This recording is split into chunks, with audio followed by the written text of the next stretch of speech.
Hay una persona en su historia. No voy a pedirles que la nombren, pero están pensando en ella ahora mismo, no en alguien que los lastimó de paso, con descuido, sin darse cuenta, sino en alguien específico, alguien cuyo daño fue desproporcionado a todo lo demás. Alguien que, cuando aparece en los pensamientos, todavía hace algo por dentro que la razón no termina de explicar. Un peso que no coincide con el tiempo que ha pasado ni con la distancia que pusieron después. Eso es lo que quiero examinar esta noche.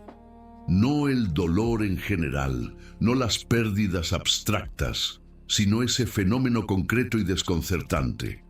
¿Por qué ciertas personas, y no todas, dejan una marca que parece excesiva? ¿Por qué alguien que estuvo en su vida durante un período limitado puede producir un daño mayor que personas que los acompañaron durante décadas?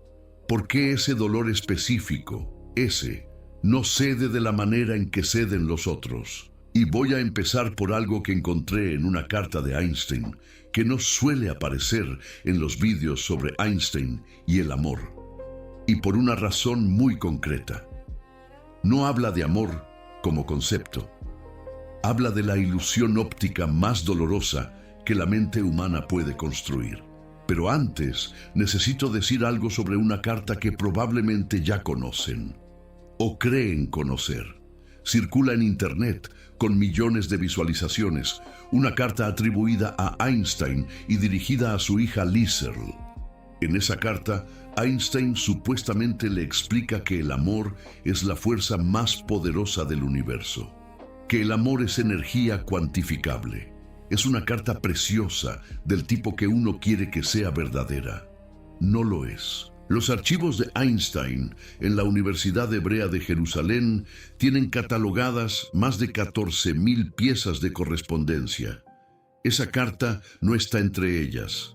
Snopes la catalogó como apócrifa.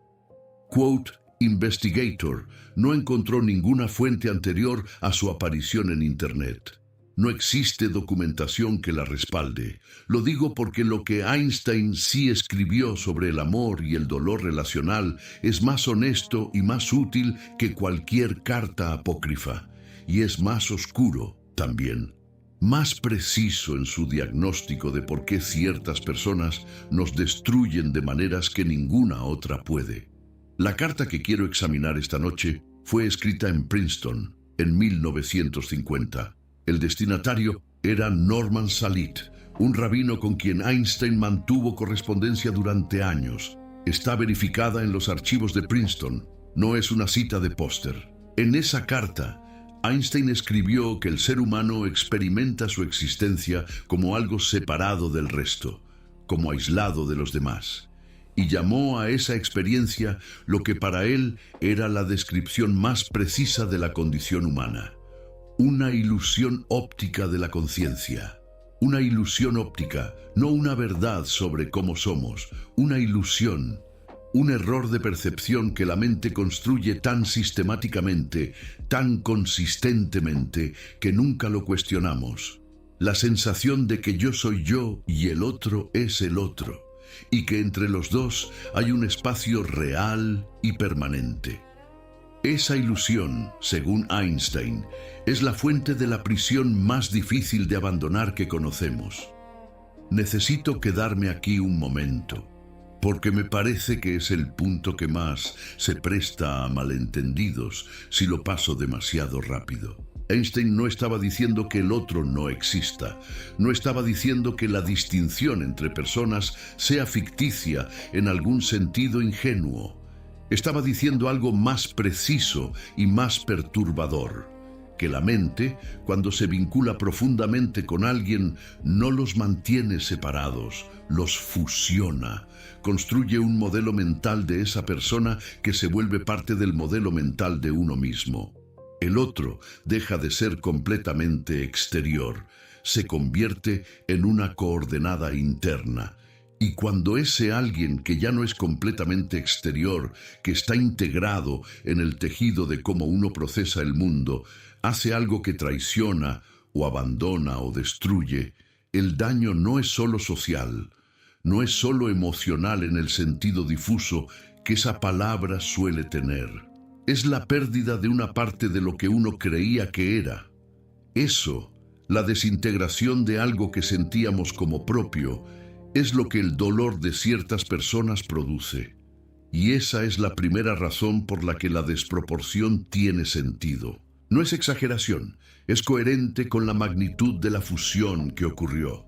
Ahora bien, eso explica por qué el dolor es intenso, no explica todavía por qué es tan selectivo, por qué esa persona específica y no otras.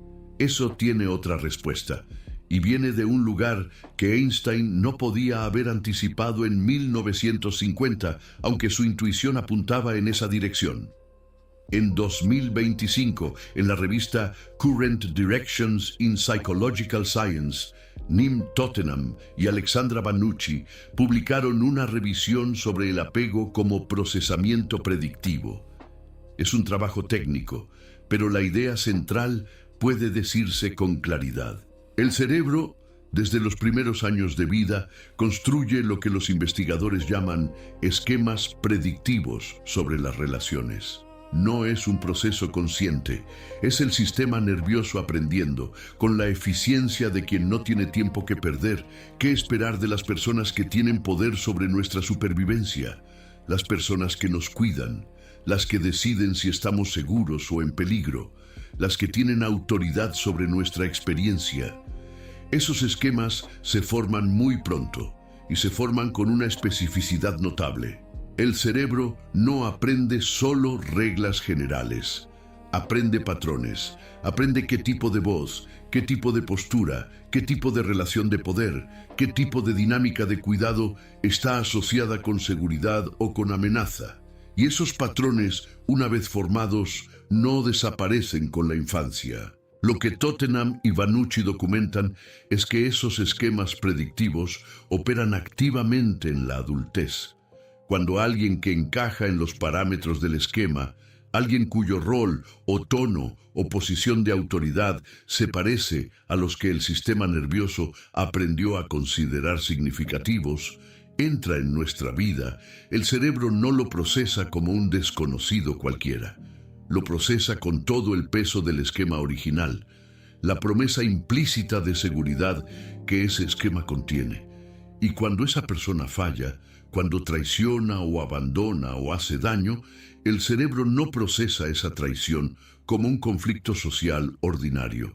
Lo procesa como una amenaza de supervivencia, porque el esquema activado no distingue entre entonces y ahora, entre la herida original y la nueva. El dolor de hoy es la suma del dolor de hoy más el dolor de entonces, que regresó en busca de algo que nunca recibió. Y aquí está algo que me parece crucial decir con precisión, porque se presta a malentendidos que hacen daño. Eso no significa que la persona que lastimó tenga razón. No significa que lo que hicieron esté justificado. No significa que usted fuera débil por haber sido tan vulnerable a esa persona específica. Significa que su cerebro hizo exactamente lo que fue diseñado para hacer. Que el sistema nervioso de usted no cometió un error al asignarle un peso enorme a esa relación. Reconoció algo. Activó un esquema que tenía razones para activar. Y cuando ese esquema fue traicionado, respondió con la intensidad proporcional a lo que ese patrón representaba. La desproporción tiene un nombre, y ese nombre no es debilidad. Hay otro elemento que la investigación sobre heridas de apego añade y que me parece importante no omitir. En 2025, una revisión sistemática publicada en Frontiers in Psychology examinó lo que los investigadores llaman las heridas de apego. Una herida de apego no es simplemente un dolor relacional, es algo más específico. Una ruptura que ocurrió en un vínculo primario, un vínculo que el sistema nervioso consideraba fundamental para la seguridad y que nunca fue reparada de manera suficiente. Esas heridas, documentan los investigadores, no cicatrizan de la manera en que cicatrizan otras, no porque la persona sea incapaz de sanar, sino porque la herida de apego no reparada funciona como una expectativa abierta en el sistema nervioso, un archivo sin cerrar, un proceso en ejecución que sigue buscando la reparación que nunca llegó. Y cuando alguien en la adultez activa ese archivo, cuando sin saberlo entra en el rol que el sistema nervioso tiene marcado como el que debería haber dado esa reparación, el cerebro no lo trata como cualquier otra persona. Lo trata como la oportunidad de cerrar algo que lleva años abierto. Eso es lo que hace que el vínculo sea tan intenso. Y eso es lo que hace que la traición sea tan devastadora. No se perdió solo a esa persona. Se perdió la posibilidad de cierre que el sistema nervioso llevaba buscando antes de que esa persona apareciera. Piénsenlo un momento. La persona que más los lastimó probablemente no fue la primera que los lastimó. Fue la que llegó con el perfil que el sistema nervioso había estado esperando. La que tocó algo que estaba ahí antes de que ella existiera en su vida. Y por eso el daño fue tan profundo. No solo por lo que hizo, sino por lo que su traición significó para algo que venía de antes. Esto, que suena complejo cuando se dice así, tiene una consecuencia muy concreta para la manera en que uno procesa ese dolor. Si el dolor de esa persona específica es tan intenso porque activó un esquema que viene de antes, entonces la pregunta no es solo ¿qué hizo esa persona? La pregunta más completa es ¿qué estaba buscando yo en esa relación que venía buscando desde antes de que esa persona existiera? No como acusación a uno mismo, como comprensión. Y aquí es donde Einstein, que llegó a todo esto desde la física y no desde la psicología, añade algo que la neurociencia sola no puede dar. En 1935, Einstein, junto con Podolsky y Rosen, publicaron lo que se conoce como la paradoja EPR. La idea era demostrar, en principio como argumento contra la mecánica cuántica, que si dos partículas interactúan y luego se separan, permanecen correlacionadas de una manera que no tiene explicación local. Lo que le ocurre a una afecta a la otra, sin importar la distancia. Einstein llamaba a esto acción fantasmal la distancia, y en 1935 lo usaba como argumento de que algo debía estar mal con la mecánica cuántica. 5 décadas después, los experimentos de Bell y de Aspect demostraron que el entrelazamiento es real, que las partículas que interactúan profundamente mantienen una correlación que no se rompe con la separación física. Ahora bien, quiero ser claro aquí. No estoy diciendo que las relaciones humanas funcionen como el entrelazamiento cuántico en sentido literal. Eso sería una afirmación que la física no respalda. El canal ya ha establecido este tipo de uso en vídeos anteriores. La metáfora ilumina algo real sobre la experiencia humana, aunque no sea una descripción literal de la mecánica subatómica. Lo que el entrelazamiento sugiere como metáfora es esto. Las personas con quienes nos vinculamos profundamente dejan una correlación. No en el sentido cuántico, sino en el sentido que la neurociencia documenta. El cerebro que formó un esquema predictivo detallado sobre alguien, que construyó un modelo interno de esa persona con la precisión de quien espera cierto comportamiento y anticipa cierta respuesta, no simplifica ese modelo de golpe cuando la relación termina. El mapa permanece, la correlación permanece. Y eso explica algo que muchas personas notan pero no saben nombrar. ¿Por qué piensan en esa persona en momentos en que no tienen ninguna razón para hacerlo? ¿Por qué ciertos lugares, ciertos olores, cierta música activan algo que parecía dormido? ¿Por qué la separación física no produce separación interna? El campo que esa persona activó no se apaga con la distancia. Sigue correlacionado con lo que dejó dentro. Necesito hacer aquí una pausa y contar algo que no había pensado compartir cuando empecé a preparar lo que quiero decirles esta noche. Hace años, en mi primer año dando clases de física teórica en Valladolid, tuve un estudiante. No voy a dar su nombre, pero lo recuerdo bien, con una claridad que el tiempo no ha difuminado demasiado. Era brillante, no del tipo brillante que levanta la mano y quiere que el profesor lo vea, del tipo brillante que hace preguntas que obligan al profesor a pensar de verdad, que llegaba a las tutorías con ideas que yo no había tenido en esa dirección. Había algo en ese estudiante que me hacía pensar, sin que nunca lo dijera en voz alta, que iba a hacer física que importara. A mitad del primer año dejó de aparecer a clase, sin aviso, sin explicación, sin examen suspendido que pudiera justificar la ausencia. Simplemente desapareció. Pregunté a compañeros. Nadie sabía. Mandé un mensaje al que no recibí respuesta. Pasé los días siguientes repasando las últimas tutorías, las últimas clases, buscando si había dicho algo que pudiera haber ofendido, si había cometido algún error que no veía. No encontré nada. Años después, de manera completamente casual, alguien que había coincidido con ese estudiante en otro contexto me dijo que esa persona había comentado en algún momento que yo no creía en él.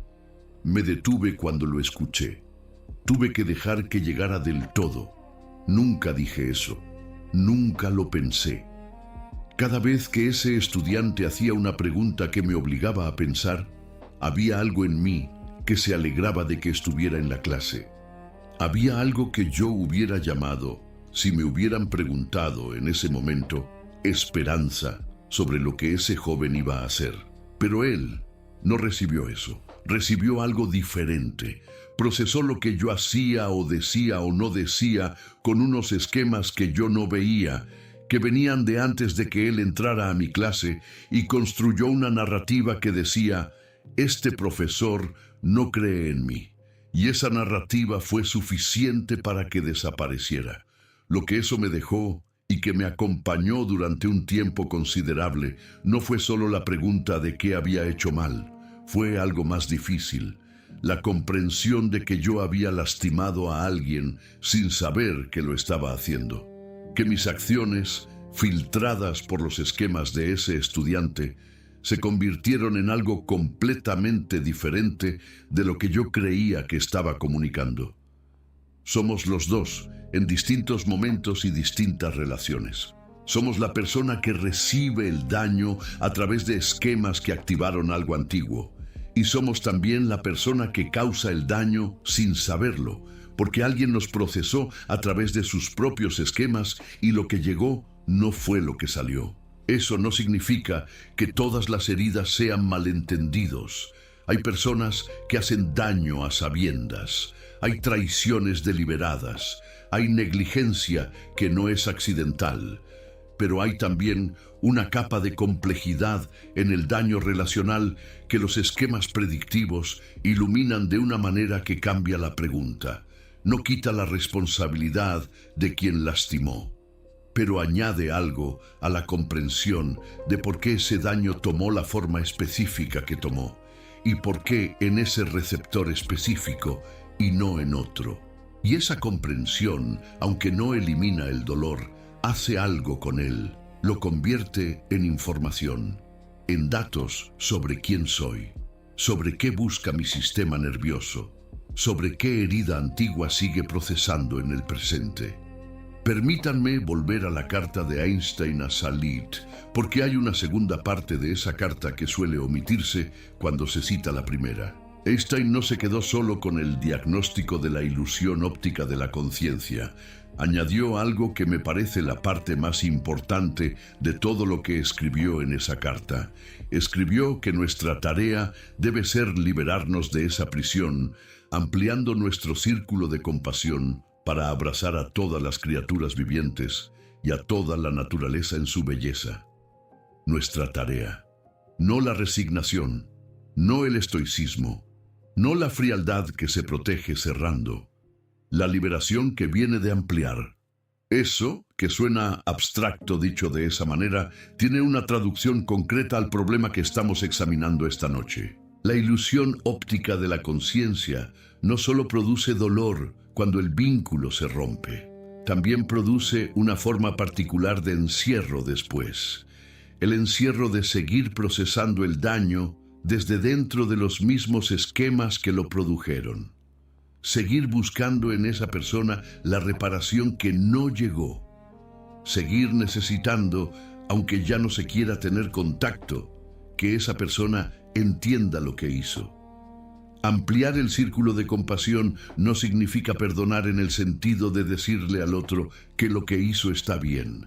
No significa olvidar ni minimizar, significa algo más difícil y más específico, entender el mecanismo que produjo ese daño con la suficiente claridad como para dejar de estar prisionero de él. Entender que quien lastimó también operó desde esquemas que no eligió del todo. Que la traición que experimentaron como algo dirigido a ellos específicamente fue, en muchos casos, la repetición de un patrón que esa persona repetía antes de conocerlos y repite después de haberlos dejado. Eso no reduce el daño que recibieron, pero cambia la relación de poder en la narrativa. Mientras la historia que uno se cuenta dice, esa persona me eligió para hacerme daño, esa persona vio algo en mí que la invitó a lastimar, el otro tiene el poder en la narrativa. Tiene el poder de definir lo que uno vale. Cuando la historia se puede contar de otra manera, esa persona activó un esquema antiguo mío que busco cerrar y al mismo tiempo operó desde sus propios esquemas que la llevaron a hacer lo que hizo. La narrativa cambia de forma. No absuelve, explica. Y la explicación devuelve la posibilidad de algo. No la posibilidad de no haber sufrido. La posibilidad de no seguir sufriendo de la misma manera. Necesito ser honesto aquí sobre lo que la física puede y no puede decir sobre esto. Einstein no estaba haciendo psicología en esa carta. Estaba haciendo algo más parecido a la filosofía de la conciencia, anclada en su comprensión de la física. Y hay un límite claro en lo que eso alcanza. La neurociencia de Tottenham y Banucci. La revisión de Frontiers in Psychology sobre heridas de apego. Esas son las herramientas que hoy permiten ser más precisos sobre el mecanismo específico. Einstein tenía la intuición. La ciencia posterior tiene los datos. Pero lo que Einstein añade, y que la neurociencia por sí sola no da también, es la perspectiva de escala. Cuando uno está dentro del dolor de una herida relacional, la escala es microscópica.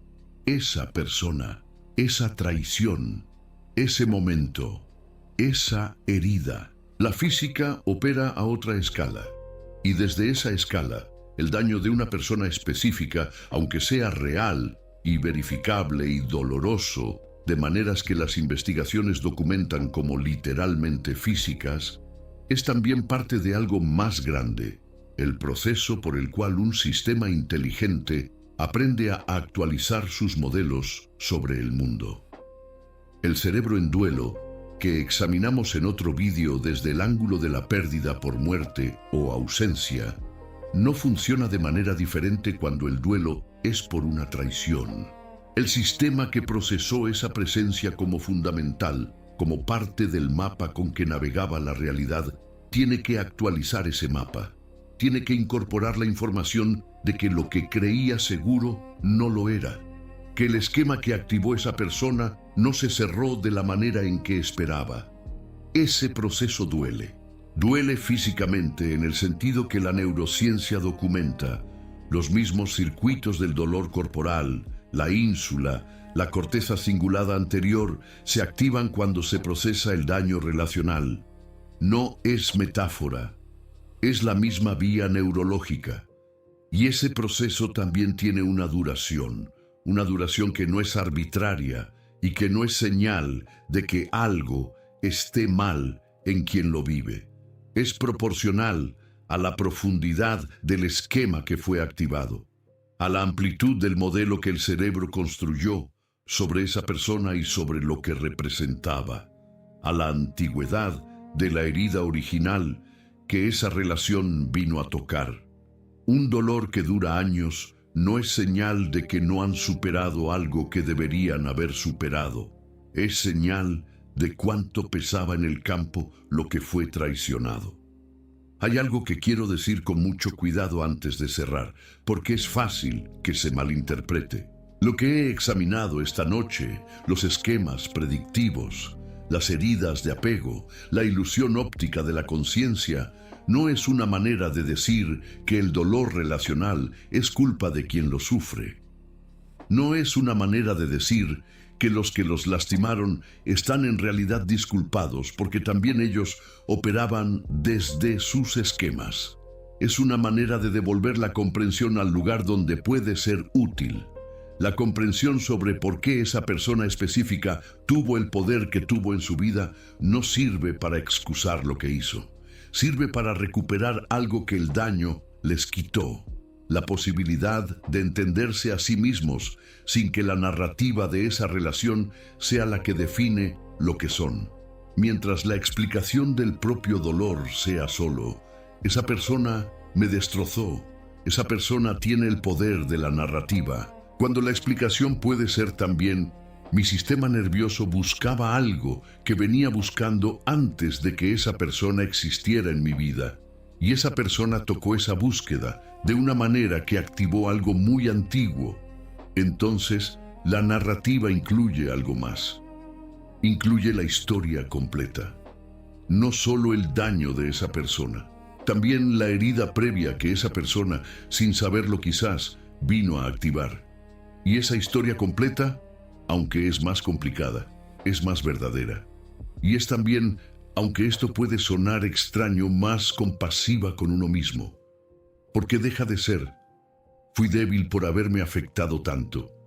Y se convierte en, mi cerebro hizo exactamente lo que fue diseñado para hacer con exactamente el estímulo que lo activó. Eso no es lo mismo. Quiero cerrar con algo que me quedó de volver a pensar en ese estudiante que desapareció. Durante un tiempo, la pregunta que me hacía era, ¿qué hice mal?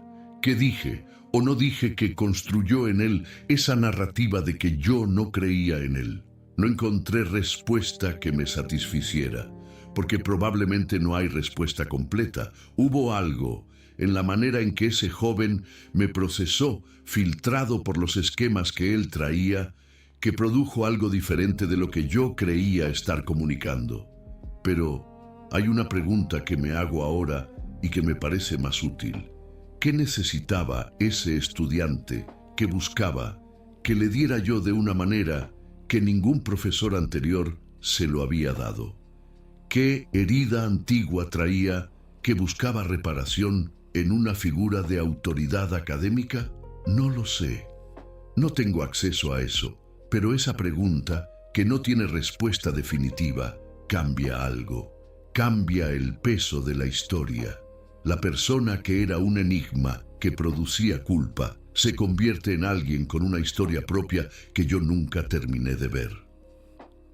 Einstein escribió que nuestra tarea es ampliar el círculo de compasión. No dijo que fuera fácil. No dijo que ocurriera rápido. Dijo tarea, algo que requiere esfuerzo, algo que se elige hacer aunque el sistema nervioso prefiera quedarse en el dolor conocido que en la comprensión desconocida. La persona que los lastimó tanto tiene una historia que ustedes no ven completa. Eso no justifica lo que hizo, pero es verdad, y la verdad, aunque duela de otra manera, es más libre que la narrativa que los mantiene prisioneros de lo que esa persona hizo. El motivo oculto por el que ciertas personas los lastimaron tanto no está, en primer lugar, en la maldad de esas personas. Está en la profundidad del vínculo que el cerebro les otorgó, en la herida antigua que esa relación vino a activar, en el esquema predictivo que buscaba algo en esa persona que venía buscando desde antes. Eso no excusa al que lastimó, pero les devuelve algo. Les devuelve la posibilidad de entender el daño sin estar definidos por él. Les devuelve la autoría de su propia historia. Y eso Me parece es lo que Einstein buscaba cuando escribió sobre ampliar el círculo de compasión, no un gesto de generosidad hacia quien los hirió, un acto de liberación para ustedes mismos. La ilusión óptica de la conciencia que nos hace sentir separados del otro es también la ilusión que nos hace sentir definidos por lo que el otro nos hizo. Salir de esa ilusión no es fácil. No ocurre de golpe. No ocurre porque uno decida que ya es suficiente. Ocurre cuando se puede ver el mecanismo con suficiente claridad como para dejar de estar completamente dentro de él. Esta noche, si les parece, no intenten resolver el dolor que tienen. No lo fuercen a tener una forma diferente de la que todavía tiene. Pero si pueden, aunque sea un momento, háganse la pregunta que cambia el eje de la historia. No, ¿por qué esa persona me hizo esto? Sino, ¿qué buscaba yo en esa persona que venía buscando desde antes de conocerla? No como acusación, como linterna. Esa pregunta no borra lo que ocurrió, pero ilumina algo que el dolor solo no puede iluminar. Y eso, aunque no es la respuesta que a veces querríamos escuchar, es quizás lo más honesto que puedo decirles esta noche. Cuídense y no dejen de hacerse preguntas.